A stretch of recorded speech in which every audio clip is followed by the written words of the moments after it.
What's the meaning of crosse?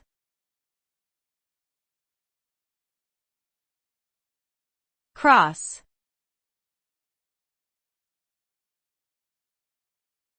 Crosse.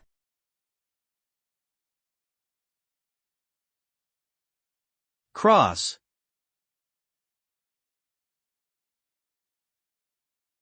Cross.